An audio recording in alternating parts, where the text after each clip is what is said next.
Your story is kind of interesting to us since we put a lot of time and effort into the academy because, for cases and people like almost exactly like you, like basically like you're the archetypal, like, wow, holy crap, look what it look at this cool thing, right? Yeah, you're a big deal. Like I said, this is a big deal conversation, so it's okay. Honestly though, that was why we wanted to talk because like we saw your interview with, oh shoot, who was it with? DC? Yeah. Yeah. And it's like, oh, wow, you mentioned us. And as part as a step in the journey you took from being in the music industry to being in the cybersecurity industry. So that's just really, we think that's really freaking cool.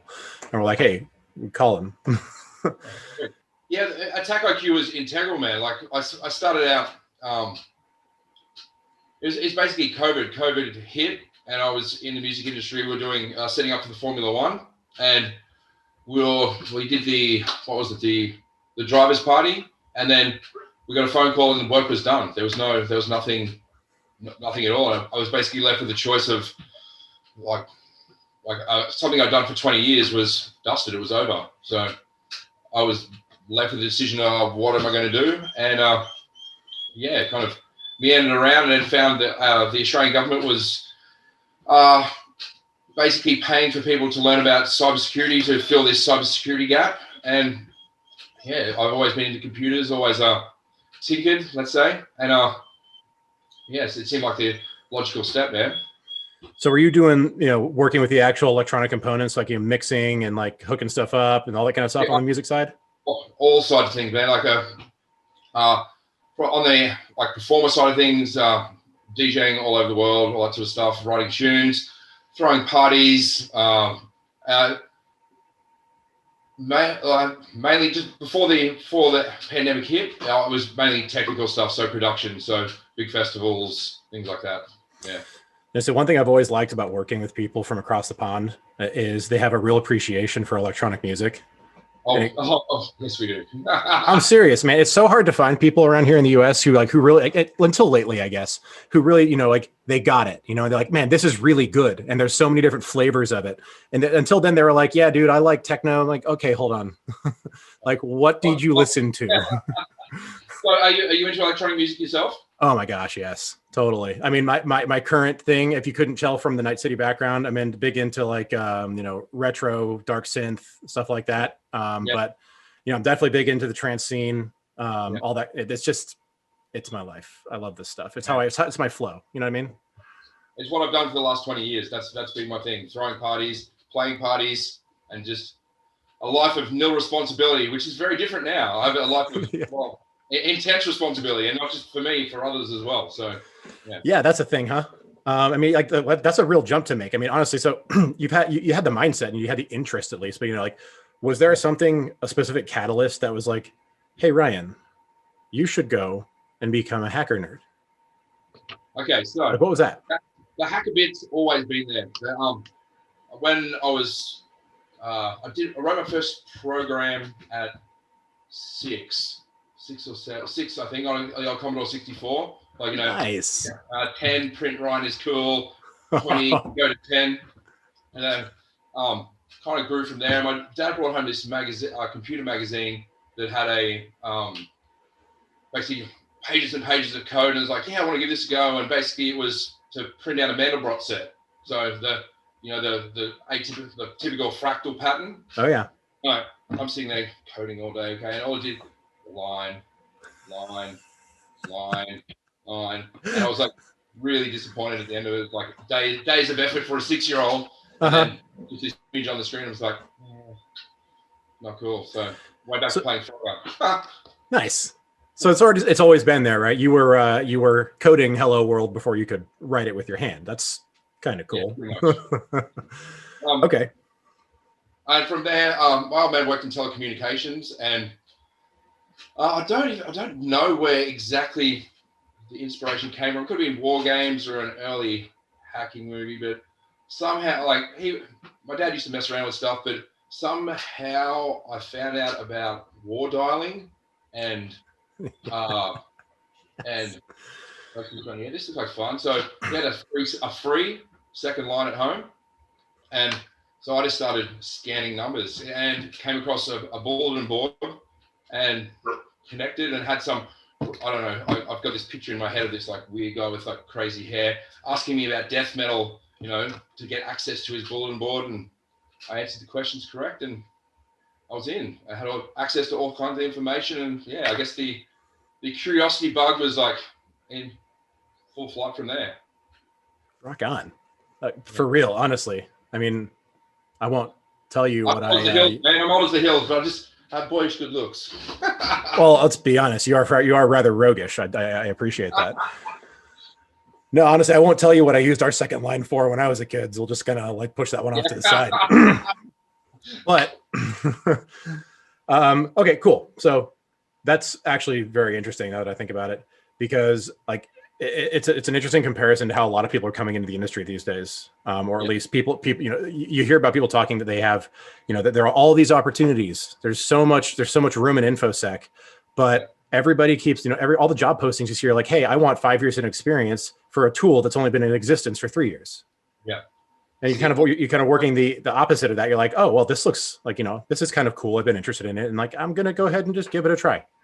And it worked. It did. It's a bad story how the penny kind of dropped. I was like, there's a bit of depression and stuff happening after the whole, like, basically collapse of my industry. And I'm not ashamed to say it, but it was kind of two things happened. I was watching Hackers. There was a rerun on. Hack the Gibson. Hack the planet, baby. That had just finished, and it would have been like half an hour later that I saw the ad on TV about the cybersecurity stuff, and I went, yeah, I've always been into this, and just dove in. So, Hack the Gibson, man. But, we're talking about this, the skills gap. That was actually what got me to AttackIQ, in all honesty. We're told about this skills gap, and that there's all these opportunities, these job opportunities out there, which there are. There's millions of jobs in InfoSec. But there's about 18,000 graduates coming out of this first round of government-funded education, and I basically figured that all these people with exactly the same qualifications, I need to find a point of difference. So I just started searching the internet, seeing what I could find for free training.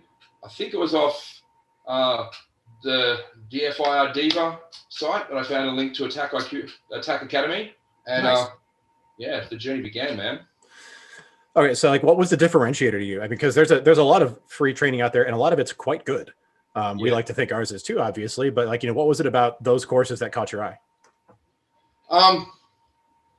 It was an area that I had never even considered. Like, it was through the attack thing that it started talking about MITRE ATT&CK, and I'd never heard of this. So I started researching MITRE ATT&CK, and it's like, oh wow, like this is really interesting. Like, about attackers' behaviors, and not just the techniques, but the kind of like the mindset. The hardest thing to change is their mindset, the procedure that an adversary goes through. And it's like, I'd never even considered that as an option for like a defensive option. So I just fundamental, I think it was Foundations of MITRE ATT&CK was my first AttackIQ course, and it just sent me on tangents, man. And it was like some of the best training that I come across, because it didn't come in at like hello, my name's whatever, this is what we're going to do, and here's the next step. It kind of had this assumed level of intelligence. It wasn't condescending, but it wasn't so simple that I grasped everything straight away. Like, I had to research things. That was the kind of training that I really dug. So something with a little bit of personality. Yeah. Personality, and I know some of the things were actually a little bit hard, for someone who was just getting into the industry, like there's concepts and things that, like, I had to actually go out and research different things to like the concepts that you guys were talking about. But I enjoyed that. I enjoyed being able to dive into a topic. It wasn't just here's the topic. It was like, well, here's some ideas. Let's get into it. I think it's interesting because you can take somebody with a foundational understanding, of the basics of how things kind of work in the space, which it seems you had that, in the back of your head, just kind of from your experience as a child and as you grew, but and hand them something like MITRE ATT&CK and see what they do with it. Because I think that's very interesting, because what we tend to do in the field is look at things from either the very high level, the strategic level, or the very low technical tactical level.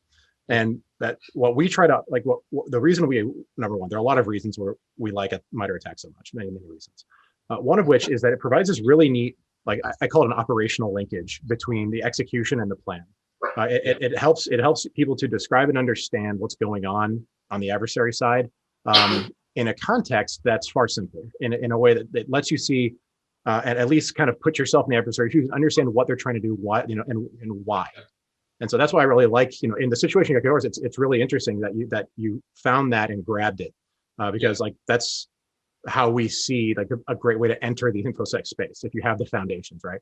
Yeah, I think it gives because I think the biggest challenge coming into cybersecurity is cybersecurity, because it's not this, it's this, and everyone going, I get emails every day going, oh, how do I get into cybersecurity? What should I study? And the first question that everyone needs to answer is, well, what do you want to do in cybersecurity? And that I found was the hard. I still don't know the answer yet. Like I'm still, but I've got more of an idea now. And it was through AttackIQ that it gave me, there's threat intelligence, there's threat hunting, there's malware analysis. There's so many different opportunities in this landscape. There's compliance. You're like, if you like filling out forms all day, do that stuff. Like, good on you.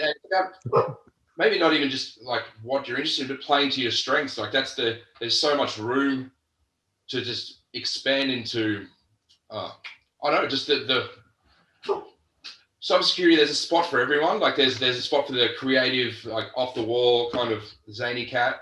There's a spot for the analytical guy. There's a spot for the teams person. Like, and it's just an amazing space. And AttackIQ and the courses, as you went through, like the easy framework and stuff like that, provided frameworks that I could conceptualize and see myself using in the future in my career. Absolutely.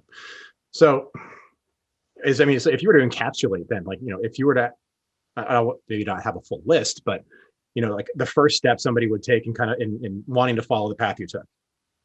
Like what would you think is the first step you would describe to somebody, who has, they get how computers work, they get how the internet works. Yeah. I'm not expecting a certain answer, by the way, but like, what's that first step that you would want them to take that you would say, hey, this I think is a good idea? I think the first step you should take is, if you've already got kind of an idea of the area you want to go into, find people that are doing that. Find like on LinkedIn or whatever social media platform you choose, and look into them, connect with them, and find out. Because man, we're a friendly bunch. Like they are. There's so many. I can't like coming from the music industry where it's narcissists and sycophants as far as the eye can see, and then favorite words. I love that word. It's a great word, very descriptive. But and then coming into cybersecurity, where man, everyone. Well, I won't say everyone, but 90% of the people I've approached have just gone, yeah, man, here, this is what I've done. Here's some links. Hey, maybe you should chat to this guy. Maybe you should chat to this guy. And then, these people, this network you start to build will help you move up to the next level. Like, okay, so now I've got an idea. Now I know what people who are successful in my industry do, or maybe I can try this step, and and then from there go into education. Like you see these people getting like thousands of certs from companies that are, well, A1 training providers. Indeed. Yeah, and like with free resources like AttackIQ, I can't believe you guys are free, to tell you the truth. I know I'm on here being interviewed, but man, your stuff it's next level. It's some of the best training that I've come across. It's free, man. It's free, and it's not branded. You guys don't push product, you don't push vendor stuff. You drop AttackIQ once or twice, but it's okay. But it's great, man. It's nice to see a vendor actually caring about educating the populace and educating people rather than just moving product. And that's why. Yeah. And that's one of the things. It's what you described. I mean, this space, this discipline, is made up of such a unique group of people, because it is one of the only places I've been that everybody wants everybody else to get better. Because they know that somewhere down the road, something that person or someone they interact with is going to have a positive impact on what they're doing, because everything, because I don't want to say, oh, we're all interconnected. Yeah, it's the internet. Thanks. But it's more of a like, the discipline is self-supporting because of how broad the community became in its infancy. And you have this group of people who's like, we love this stuff. It's so much fun. Share it with us. Come join us. Become one. And that's I love that about the whole community. And the point you made. Yeah, go ahead. Sorry, Joe. Oh, you go first. I'm interviewing you. That's it. To really succeed and actually to, instead of like against the adversaries, we're always playing catch up, where it's always a game where to get ahead, and which hopefully one day happens, but we all have to work globally to make that happen. And it's without this collaboration and sharing of ideas and information, we're never going to get there. So yeah, things like Modern Attack, it's a free framework. It's a common language that we can all speak to. Man, it's a really, really good thing. I couldn't agree more. And I think so. I have a theory about personalities and where people tend to end up in the space. And I haven't known you quite long enough to make a prediction yet, because you haven't told me exactly what you do yet. All I know is that you're an InfoSec nerd, and that's enough for me. So my theory is this: people who are like devoted red teamers and like exploit coders have a different personality set. I don't know where they are in like the Myers-Briggs or whatever it is, whatever kind of archetype you want to use, but they are generally devious. They are like lateral thinking, people who generally do things that are unexpected, but they always have good reasoning of their own, and who tend to be not so much headstrong, but they are perhaps fully aware of the consequences of their actions, but generally unaware of what's going to happen in between push go and end state. Does that make sense? Yeah, perfect sense. Yeah. So on the other side of things, you have there are very methodical red teamers, but there is something behind the ones that are very, very good.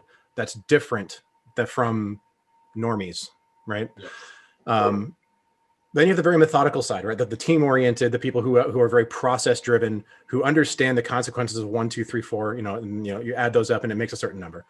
Yeah. They are generally the ones you'll find in the deep analysis professions, right? The detection engineers, the malware analysts, the monitoring types, the blue teamers. So where do you fall in that? Where do you think you are? Like, where do you think your personality suits? I think I'm devious enough for red, but no. Man, my heart's in red, but I don't think like I will ever be an A1 red team guy. Like maybe I will. I don't know. It's very, very early on, and red team's my passion. But I think it's the purple teaming, it's that in between. It's like that knowing, it's being able to speak this language and this language, and combining the two. Like it's the red team's exciting. Red team's rockstar. Red team's, it's where all the kids want to be hackers, man. But yeah. But I know. I reckon I can probably count. Personally, so far I know 5 people who I would consider a formidable red team threat. Like who they're going to get in anywhere. It doesn't matter. It's just basically enough amount of time. Yeah. But and I would love to be that good, but I don't think I will ever be there. But I think my end point is going to be the facilitation of getting guys like this to attack companies like this, and then or institutions or technologies, and basically mitigating those vulnerabilities. Like that's where my strengths are going to lie. I feel. You understand the relationships between threat and control. Go ahead. What was that? I'd like to think I'm a hacker, but I'm just, I'm very. There's lots of different kinds of hacking. Yeah. So. Yeah, it's true. And you never know. You never know. All right. You could become the next Zero Cool. Let's not count our chickens. Honestly. I'm just playing coy. You wouldn't be the first Aussie to do that to me, okay? So let's take it easy there, Charmer. Yeah. No, but honestly, it's I think the whole idea of hacking and being a hacker, the first time I went to DEF CON, I kind of learned oh wow, this means something totally different than what I thought. You don't have to be the guy who wins the global CTF. No. If you just found a cool new way to use your tech and want to share it with people, that's all it is. It's like, if you finding a new way, even not even tech, it's anything, like a different, a way to break how it was intended and make it better. Like I think anybody who looks at the world in those terms qualifies for the term, for the not the moniker. Guy. Say what? It's been a workaround guy. Mm-hmm. It's like, okay, I can't get it to work like this. Let's get it to work like this. I'll get it to work like this. Or I can't get in this way. Let's go this way or this way. Or exactly. It's a way of life. It's a just a way of looking at the world. It's not about code. It's not about It's about thinking about how things work. Yeah. It's not even about hacking the Gibson. Yeah. It's about And I mean, it's something you put into practice every day. Like, I don't know. That's how I look at it anyway. No, I absolutely agree. I mean, when you say it's a way of looking at the world, I said that really that got me right here in the brain. It's someone who looks at things and says, I wonder how that works. I wonder how it could break, or I wonder if I could make it do this, or even if it's another person, if you're a social engineer, maybe not break them, but make them do stuff. Anyways, that did not come off really well. I promise. Like I'm not a creepy person. I'm married. I have 2 kids. Okay, come on. But anyways, no, that's a great point. And I think that's also part of what makes the community so interesting, because people are always curious. They want to understand something different when they see it. And I haven't found a much more diverse or divergent group of people than this community. I think that it keeps it very interesting internally. Man, I think all you really need to succeed in cybersecurity is 2 things: curiosity and tenacity. They're the 2 things, man. As long as you're asking questions every day, as long as you're willing, not going to go, hey man, what's the answer to this? As long as you're willing to get in there and actually find these answers for yourself, you can come across places like AttackIQ, you come across communities like Haunted Hacker, you come across all the answers are out there, and if you've got the tenacity to find them, well, you're going to go far. So, well, you strike me as the kind of guy who might say, if I can do it, anyone can, but maybe not. I think there's a Google video for YouTube video for everything, man. So just give me a YouTube video in half an hour, man. I'm there. Look at it go. I think we got our sound bites, man. We're good. Yeah.